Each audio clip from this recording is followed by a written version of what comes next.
మనసున ఉన్నది చెప్పేది కాదని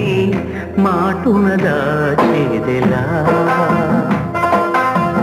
మనదనుకున్నది చేదారిందని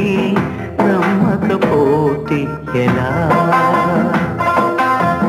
మరి మరి తలచి ఊహలలోనే దాచి చాటుగా చూసేదెలా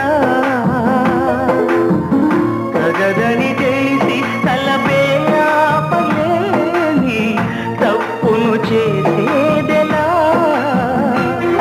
ఇకనైనా